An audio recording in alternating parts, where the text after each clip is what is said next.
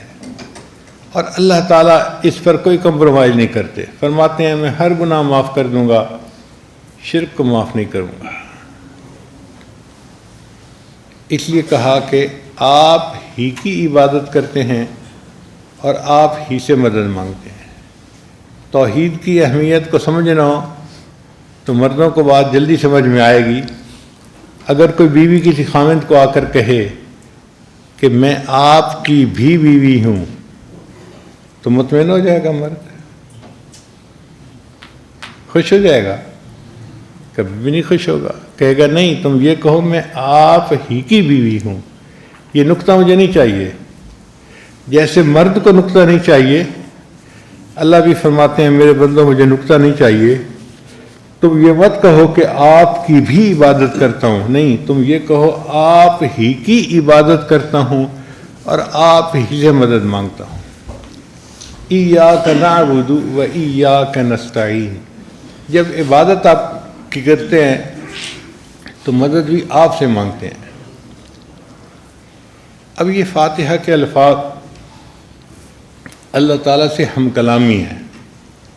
حدیث پاک میں آتا ہے بندہ جب الحمدللہ رب العالمین پڑھتا ہے، اللہ فرماتے ہیں حمدنی عبدی، میرے بندے نے میری حمد بیان کی.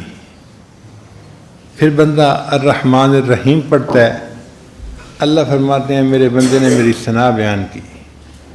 ایک فقرہ بندہ پڑھ رہا ہوتا ہے، اس کا جواب اللہ دے رہے ہوتے ہیں.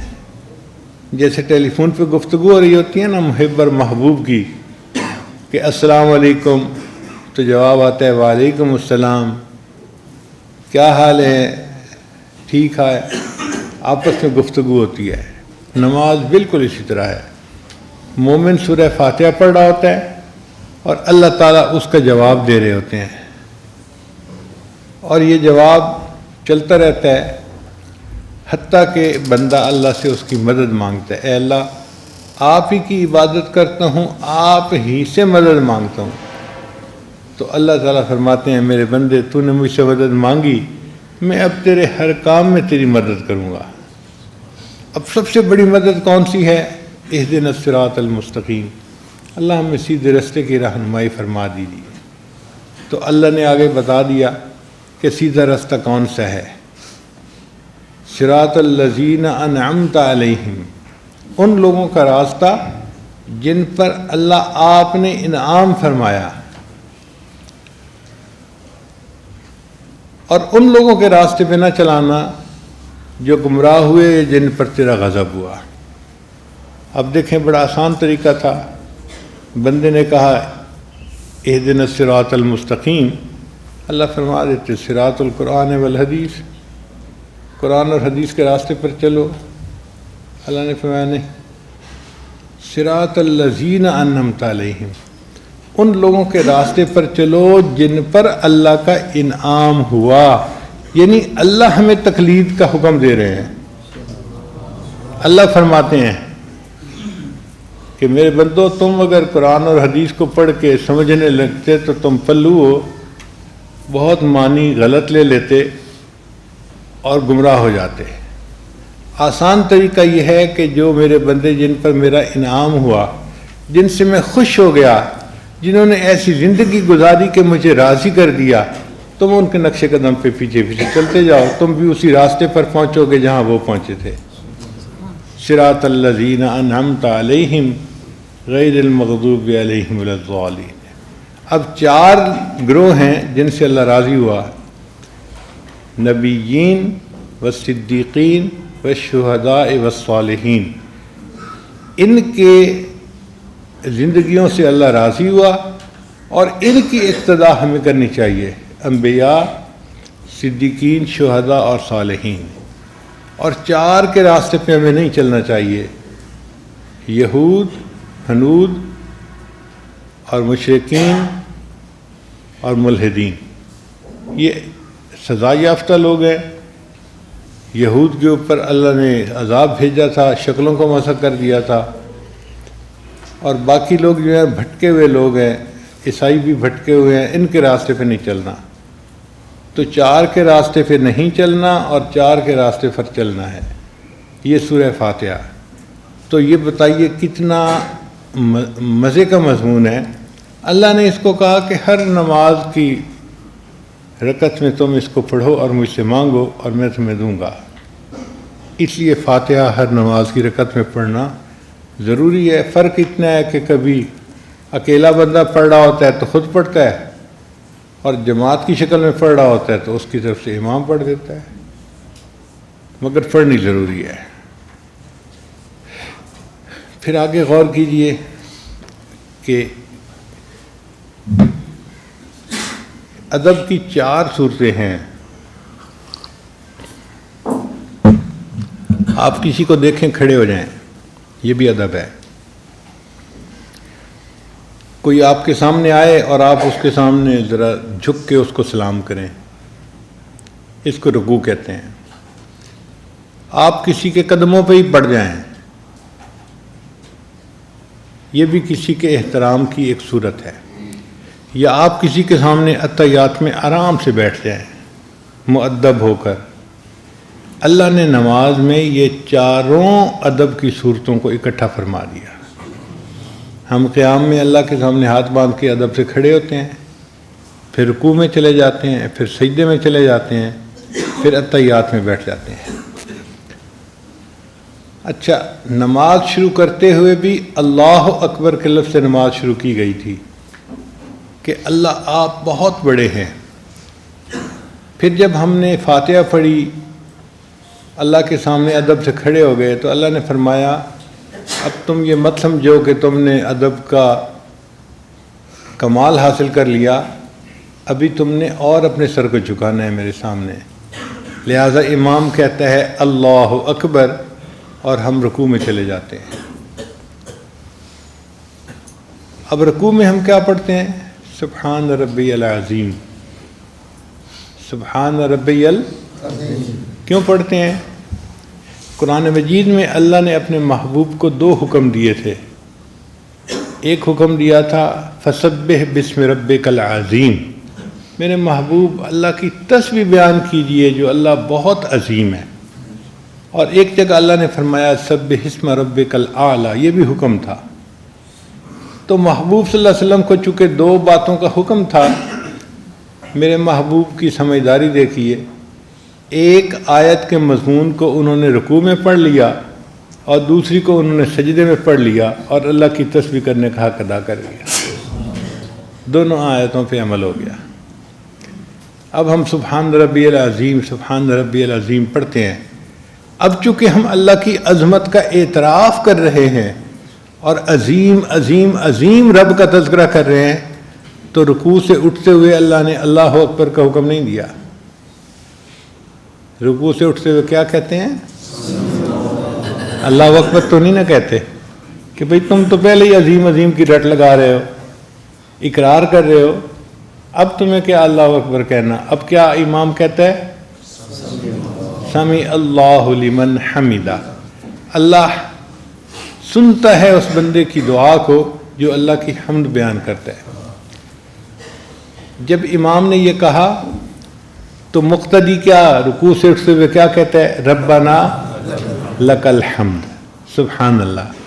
آپ دیکھیے کیا قسمت کا جوڑ ہے کہ اللہ کے محبوب صلی اللہ علیہ وسلم نماز پڑھا رہے ہیں اور نماز پڑھاتے ہوئے محبوب صلی اللہ علیہ وسلم رکوع سے اٹھتے ہیں اور فرماتے ہیں سمع اللہ لمن حمدہ. اللہ نے سن لی اس بندے کی دعا جس نے اللہ کی حمد بیان کی. اور جیسے محبوب یہ الفاظ کہتے تھے صحابہ کرام اسی وقت کہتے تھے ربنا لک الحمد. کیا مقدر تھے صحابہ کے. ادھر نبی علیہ السلام یہ کہہ رہے ہیں کہ اللہ نے سن لی اس کی دعا جس نے اللہ کی حمد بیان کی، اور اس فکرے کے فوراً بعد صحابہ کہتے تھے ربنا لک الحمد. اے اللہ سب تعریفیں آپ ہی کے لیے ہیں. اس لیے یہ عظمت صحابہ والی کسی غیر صحابی کو حاصل نہیں ہو سکتی. ان کو یہ نعمت اللہ نے عطا فرمائی. اچھا، اب ربنا لک الحمد کر کے ہم نے اللہ کی حمد تو بیان کر دی. پھر اللہ نے فرمایا میرے بندو تم نے اپنا سر میرے سامنے جھکایا ہے لیکن ابھی تم نے سر کو پامال نہیں کیا. اس کو پامال کرنا ہے، اس کو مٹانا ہے. یہ جو میں ہے نا تمہاری، اس کو مٹاؤ گے تو تمہیں بندگی کا مقام حاصل ہوگا. تو ابھی تو بس سر کو یوں جھکایا ہے رکوع میں، کوئی میں تھوڑا مٹی ہے. اللہ اس میں کو کیسے مٹائیں؟ فرمایا اس میں کو مٹاؤ، میرے قدموں پہ سر رکھ دو. اللہ اکبر کہو کہ اللہ جو کچھ ہم نے آپ کی عظمت رکوع تک بیان کی وہ بھی کم تھی، آپ اس سے بھی بلند ہیں. اس لیے سجدے میں جاتے ہوئے پھر کیا کہا؟ اللہ اکبر، اور سجدے میں چلے گئے. اب یہ سجدہ جو ہے نا یہ فنا کی علامت ہے، اور سجد سے اٹھنا یہ بقا کی علامت ہے. تو اللہ چاہتے ہیں کہ میرے بندو تم اپنی میں کو مٹا دو. میں کیسے مٹی؟ ذرا یہ بھی سمجھنے والی بات ہے. مشائخ چشت نے کتابوں میں لکھا کہ انسان کا جو نفس ہے نا وہ ناف سے نیچے کی جگہ پر ہے. اور آپ جانتے ہی ہیں کہ اکثر خواصیں جو ہم کرتے ہیں وہ ناف کے نیچے والے حصے سے تعلق رکھتی ہیں.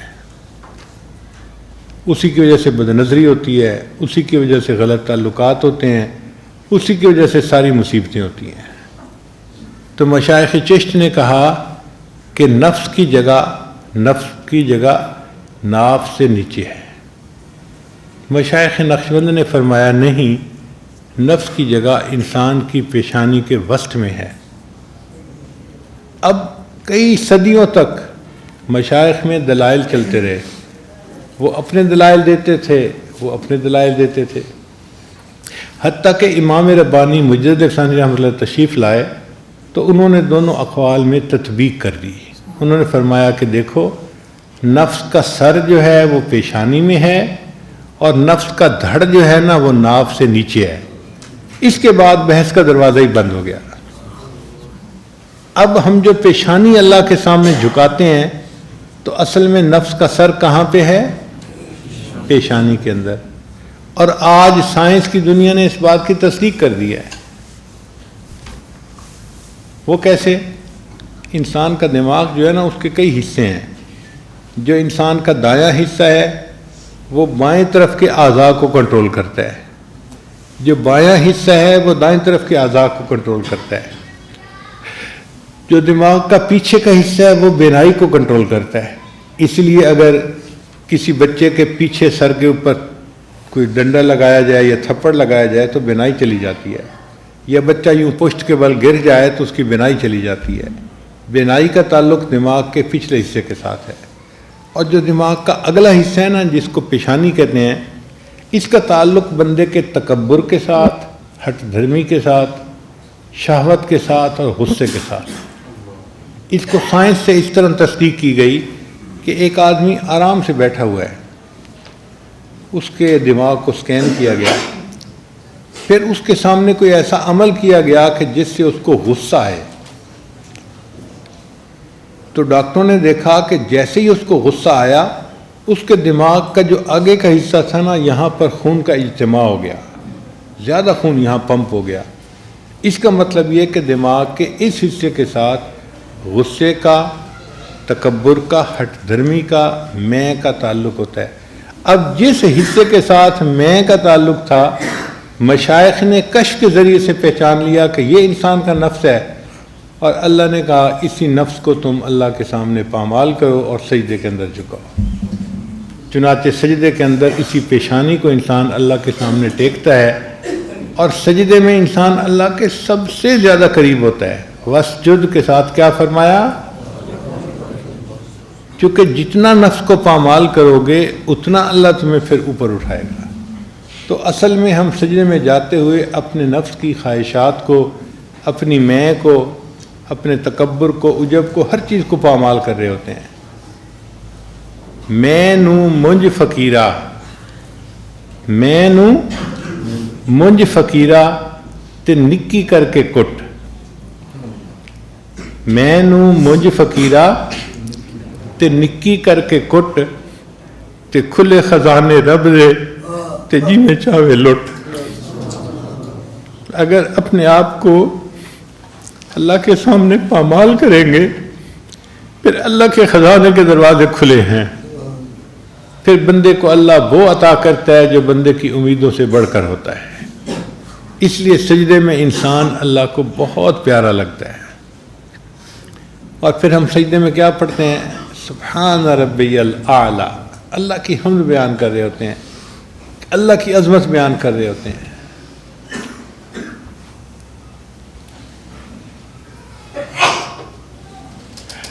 ہم تو 3 دفعہ پڑھتے ہیں سجدے میں سبحان ربی الاعلی اور جان چھڑاتے ہیں، لیکن ہم نے مشائخ کے بارے میں کتابوں میں پڑھا، پوری پوری رات سجدے میں گزار دیتے تھے۔ میرے آقا صلی اللہ علیہ وسلم نے ایک مرتبہ اتنا لمبا سجدہ کیا کہ سیدہ صدیقہ عنہا فرماتی ہیں کہ میں بستر پہ انتظار میں تھی، مگر محبوب صلی اللہ علیہ وسلم بالکل بے حس و حرکت سجدے میں پڑے تھے۔ میں اٹھی اور میں نے آپ صلی اللہ علیہ وسلم کے پاؤں کے انگوٹھے کو ہلایا، یہ جاننے کے لیے کہ زندگی کے آثار تو ہیں نا۔ اتنا لمبا سجدہ کہ دیکھنے والا سمجھتا تھا کہ شاید روح ہی نکل گئی ہے۔ اللہ کے سامنے سر جھکا کے پڑے رہتے تھے۔ اب یہ جو سجدے کا مزہ ہے نا، یہ ہر کسی کو حاصل نہیں ہوتا۔ اس کا تعلق محبت کے ساتھ ہے۔ جس کے دل میں محبت کا جوش ہوتا ہے اس کو سجدے کا مزہ آتا ہے۔ وہ ایک سجدہ جسے تو گراں سمجھتا ہے، 1000 سجدوں سے دیتا ہے آدمی کو نجات۔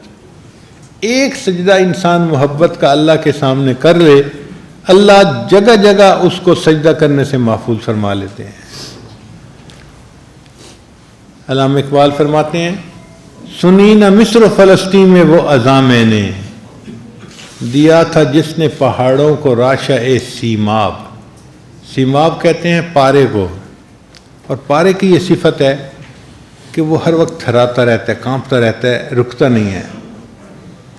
تو علامہ اقبال فرماتے ہیں کہ میں نے مصر اور فلسطین میں وہ اذان سنی کہ جس اذان کو سن کر پہاڑ بھی پارے کی طرح تھرتھرانے لگ جاتے تھے۔ سنی نہ مصر و فلسطین میں وہ اذان میں نے، دیا تھا جس نے پہاڑوں کو راشہ سیماب۔ وہ سجدہ روح زمین جس سے کانپ جاتی تھی، اسی کو آج ترستے ہیں منبر و محراب۔ ایسے بھی لوگ تھے، سجدہ کرتے تھے زمین کانپ جاتی تھی۔ آج ہم غفلت کے سجدے کرتے ہیں، ٹکریں مار رہے ہوتے ہیں۔ اللہ کو ان ٹکروں کی کوئی ضرورت نہیں ہے۔ اللہ چاہتے ہیں میرے بندے، تم نے نماز ادا کرنی ہے تو پھر سجدہ کرو محبت کے ساتھ، یہ مرغے کی طرح ٹکرے لگانے کا کیا فائدہ؟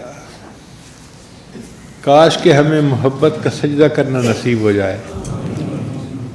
شاعر نے ایک عجیب مضمون کہا ہے، میں نے پلکوں سے در یار پہ دستک دی ہے، یعنی پلکوں سے جو آنسو گرتے ہیں نا، تو آنسو تو ٹپ ٹپ گر رہے ہوتے ہیں، وہ کہتا ہے اصل میں یار کے دروازے پر یہ تھپ تھپ ہو رہی ہوتی ہے کہ جیسے دروازہ کوئی کھٹکھٹا رہا ہے، دروازہ کھولو۔ میں نے پلکوں سے در یار پہ دستک دی ہے، میں وہ سائل ہوں جسے کوئی صدا یاد نہیں، آؤ ایک سجدہ کرے عالم مدہوشی میں، کون کہتا ہے کہ عاصی کو خدا یاد نہیں۔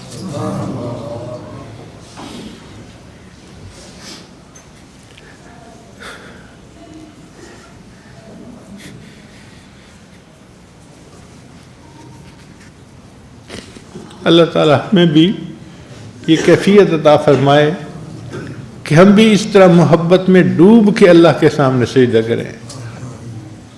مولانا یحییٰ رحمۃ اللہ علیہ لمبا سجدہ کرتے تھے، کسی نے کہا کہ حضرت اتنا لمبا سجدہ کرتے ہیں؟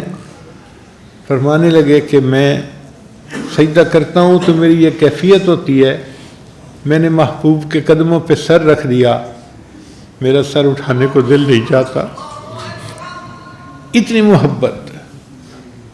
یہ ایک سجدہ بھی ہمیں نصیب ہو گیا تو وہ ہمارے لیے بخشش کا ذریعہ بن جائے گا۔ اور آج ہمارے سجدوں کی کیا حالت ہے؟ شاعر نے کہا، بزمیں چو سجدہ کردم ز زمین ندا برآمد، کہ میں نے زمین پہ جو سجدہ کیا تو زمین سے یہ آواز آئی کہ مرا خراب کر دی تو بسجدہ رعائی، اور رعا کے سجدہ کرنے والے تو نے مجھے بھی خراب کر ڈالا۔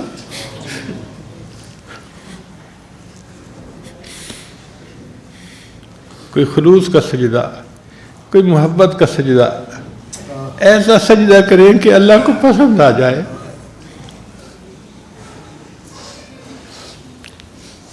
ہمارے اکابر نے تو تلواروں کے سائے کے نیچے سجدے کیے اور سجدے میں ان کو شہادت ملی۔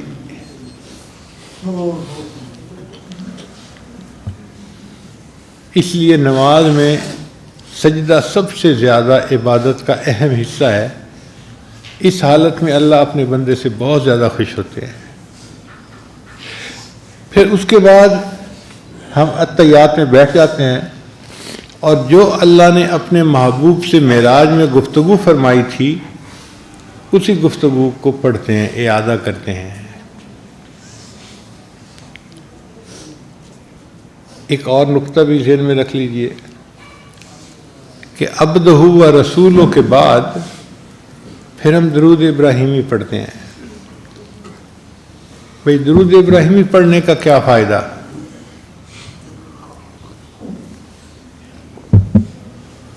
جبکہ نبی علیہ السلام کو درود ابراہیمی بہت پسند تھا اور آپ نے اس کو نماز کا حصہ بنایا۔ میں بہت چھوٹا تھا، 3 سال کی عمر تھی جب والدہ نے نماز پڑھنی سکھائی۔ پھر میں نے اپنے استاد سے اس کا ترجمہ سیکھا۔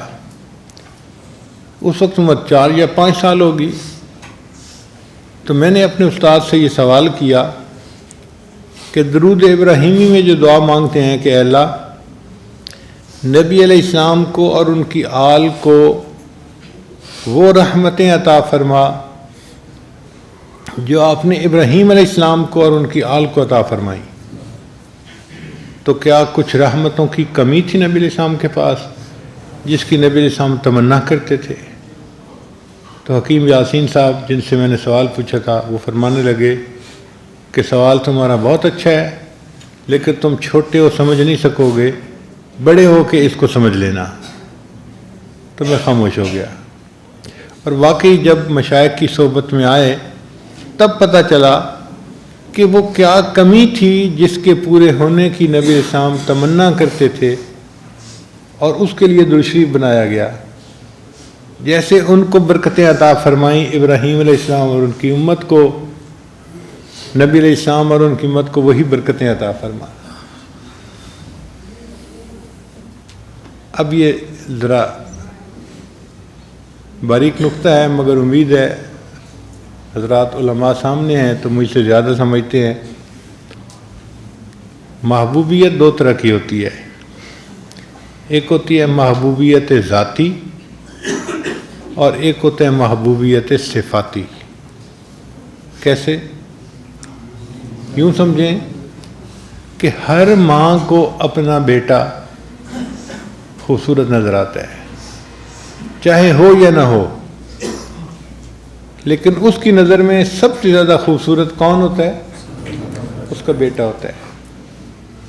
ایک دفعہ بادشاہ نے وزیر کو کہا کہ کل کسی بہت خوبصورت بیٹے کو لے آنا، تو وزیر اپنے بیٹے کو لے کے چلا گیا۔ بادشاہ نے کہا بھئی میں نے تجھے کہا تھا بڑے خوبصورت بچے کو لانا اور تم تو ایک عام سے لڑکے کو لے کے آ گئے۔ اس نے کہا بادشاہ سلامت، ذرا میری نظر سے دیکھو تو دنیا میں اس سے زیادہ خوبصورت کوئی نہیں۔ یہ محبوبیت ذاتی ہوتی ہے۔ ہر ماں ہر باپ کو اپنے بچے سے ایسی محبت ہوتی ہے، یہ محبوبیت ذاتی کہلاتی ہے۔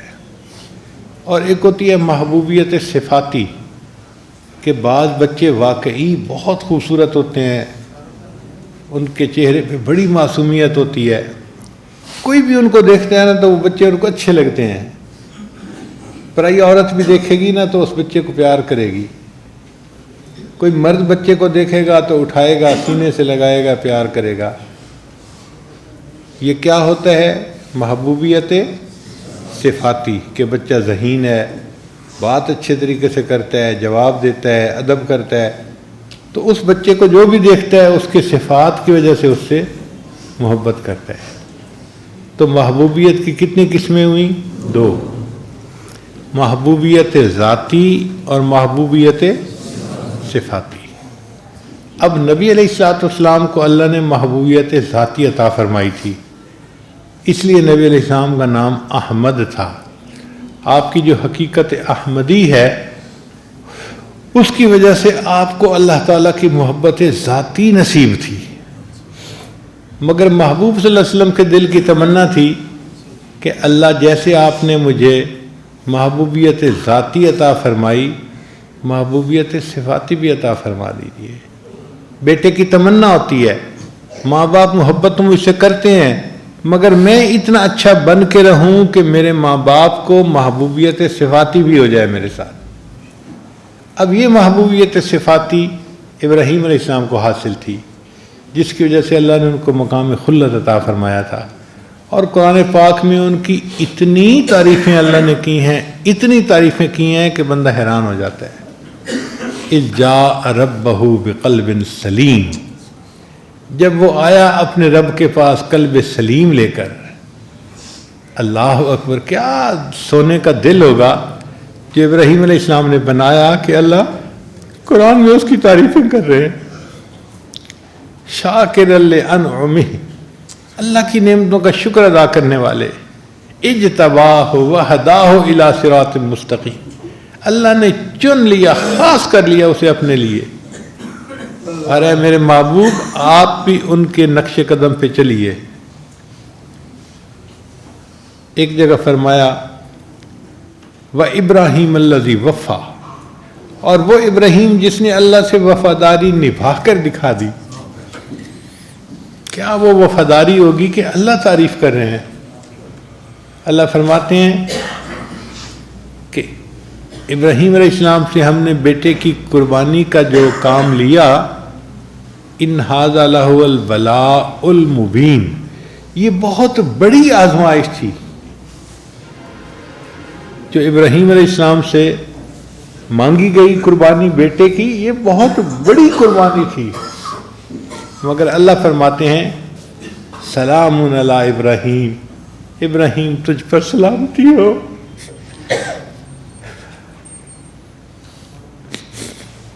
ابراہیم تو جیتا رہے، ہماری زبان ہے اس کا ترجمہ یہ بنے گا۔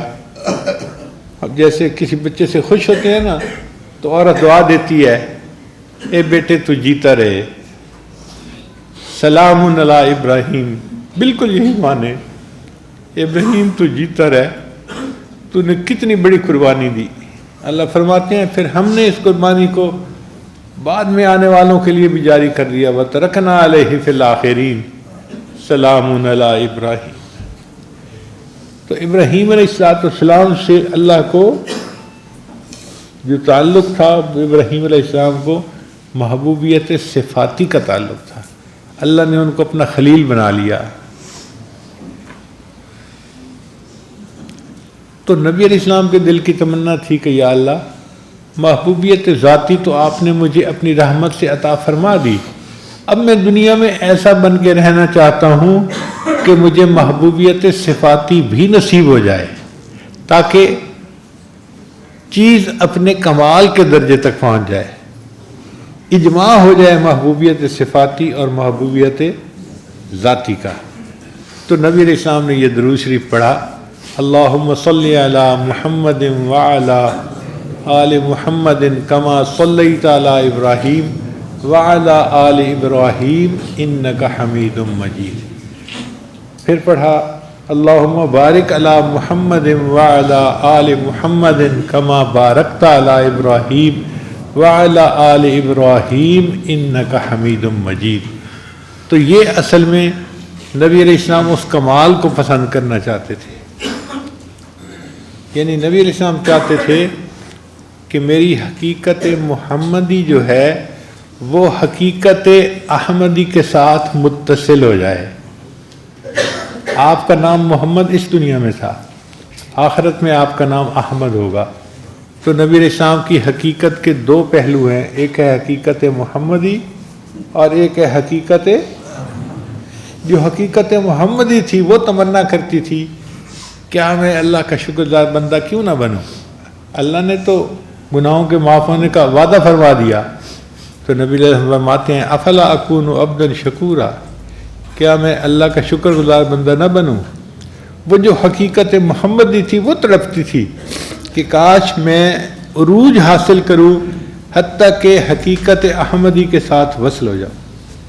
اس لیے نبی السلام مجاہدہ فرماتے تھے، مشقت اٹھاتے تھے، دین کی خاطر آپ نے بہت قربانیاں دیں۔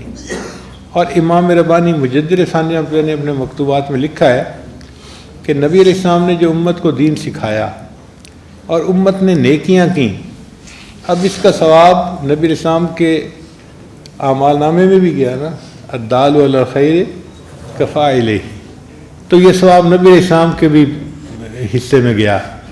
اور یہ اتنا ثواب کہ مجدد صاحب فرماتے ہیں کہ نبی علیہ السلام کے پردہ فرمانے کے 1000 سال کے بعد حقیقت محمدی کو عروج حاصل ہوا اور وہ حقیقت احمدی کے ساتھ متصل ہو گئی۔ اب نبی علیہ السلام کی دونوں حقیقتیں ایک ہیں، آپ کو اللہ نے محبوبیت ذاتی بھی دی ہے اور آپ کو اللہ نے محبوبیت صفاتی بھی دی ہے، اور یہ محبوبیت صفاتی دنیا میں مل سکتی تھی اور نہیں کہیں مل سکتی، دنیا ہی ہے جس میں انسان اعمال کرے تو اس کو اللہ تعالیٰ روحانی ترقی عطا فرماتے ہیں۔ تو اس لیے درود شریف آ گیا۔ اب درود شریف کے بعد پھر دعا سکھائی گئی، تو دیکھو کتنی خوبصورت دعا، رب اجعلنی مقیم الصلاۃ ومن ذریتی ربنا وتقبل دعا ربنا اغفر لی ولوالدی وللمؤمنین یوم یقوم الحساب۔ اب آپ سبحانک اللہم سے لے کے یوم یقوم الحساب تک دیکھیں کیا خوبصورت مضمون ہے نماز میں۔ اور اگر انسان کو ان معنی کا اندازہ ہو اور پتہ ہو کہ میں اپنے رب کے سامنے کھڑا ہوں تو انسان اپنی نماز کو انجوائے کرتا ہے۔ اس لیے نبی علیہ السلام فرماتے تھے قرۃ عینی فی الصلاۃ، میری آنکھوں کی ٹھنڈک نماز میں ہے۔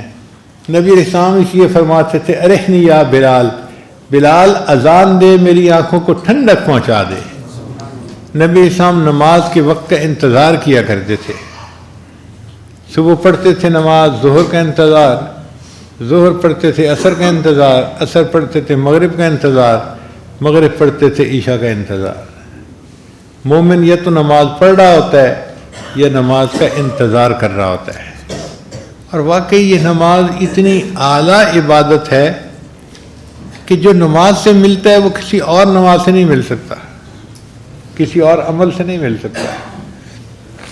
امام ربانی مجدد ثانی رحمۃ اللہ اپنے مکتوبات میں لکھتے ہیں کہ جو لوگ قوالیاں سنتے ہیں اور مست ہوتے ہیں اور بھنگڑے ڈالتے ہیں، یہ بیچارے وہ لوگ ہیں جن کو نماز کی حقیقت کا پتہ ہی نہیں ہے۔ اگر ان کو نماز کی حقیقت کا پتہ ہوتا تو یہ اس طرح موسیقی کے اوپر مست نہ ہوتے اور بھنگڑے نہ ڈالتے، بلکہ ان کو رکوع اور سجود میں وہ مزہ نصیب ہوتا جو دنیا میں کسی اور طریقے سے مزہ نصیب ہو ہی نہیں سکتا۔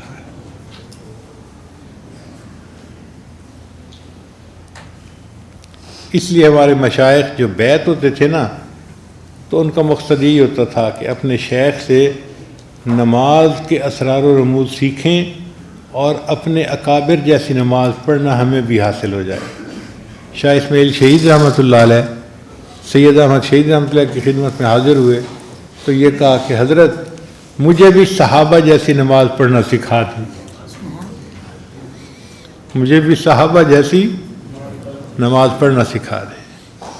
تو شاہ اسماعیل شہید رحمۃ اللہ علیہ نے رات کو ان کی چارپائی اپنی چارپائی کے قریب لگوا دی، تہجد کے وقت پوچھا اسماعیل اٹھ گئے ہو؟ حضرت اٹھ گیا ہوں، جاؤ وضو کر کے آؤ۔ وہ کہتے ہیں کہ میں گیا اور وضو کر کے آیا۔ پوچھا وضو کر لیا؟ حضرت وضو کر لیا۔ تو فرمایا اچھا اللہ کے لیے 2 رکعت پڑھ لو۔ وہ فرماتے ہیں کہ شاہ سید احمد شہید رحمۃ اللہ نے یہ جو لفظ کہا نا کہ اللہ کے لیے 2 رکعت پڑھ دو، اس نے میرے دل کا تالا ہی کھول دیا۔ میں نماز میں کھڑا ہوا، میرے آنسو نہیں تھمتے تھے، وہ تالے کھل گئے تھے۔ اور اس دن میں نے پہلی مرتبہ ایسی نماز پڑھی کہ مجھے گمان ہوا کہ شاید صحابہ ایسی نماز پڑھتے تھے۔ اس نماز کو ہمیں سیکھنا چاہیے اور اس کو ایسے پڑھنا چاہیے کہ اللہ کو پسند آ جائے، ہماری نماز اللہ کو پسند آ جائے۔ اس لیے ساجد نے آپ حضرات کی خدمت میں آج نماز کے بارے میں چند باتیں عرض کر دی۔ علامہ اقبال نے بہت عجیب شعر کہا ہے، عشق اگر تیرا نہ ہو میری نماز کا امام، میرا قیام بھی حجاب میرا سجود بھی حجاب۔ اللہ کا عشق جو ہے وہ ہماری نماز کا امام ہو، پھر نماز نماز ہوگی۔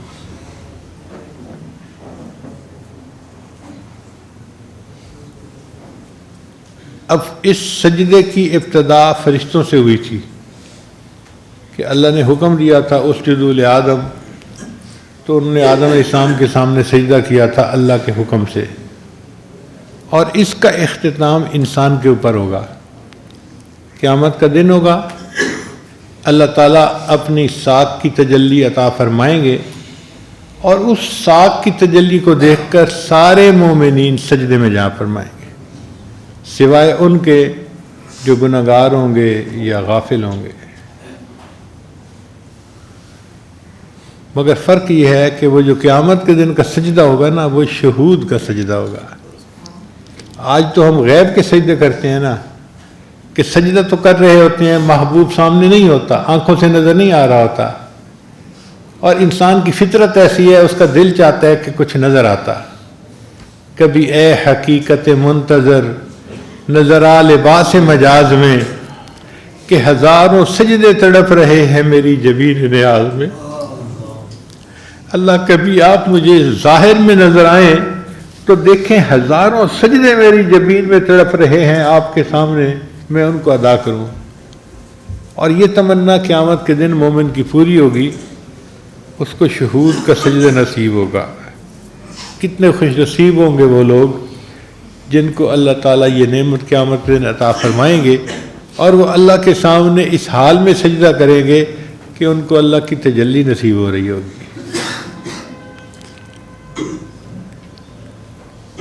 میری زندگی تو فراق ہے، رگ جاں سے لاکھ کری سہی، وہ نگاہ شوق سے دور ہے، رگ جاں سے لاکھ کری سہی۔ شاعر کہتا ہے کہ اللہ تیرا بیت اللہ دیکھنے کا موقع تو ہمیں نہ مل سکا، کہ ہم جاتے تو بیت اللہ کے سامنے جا کے سجدے کرتے،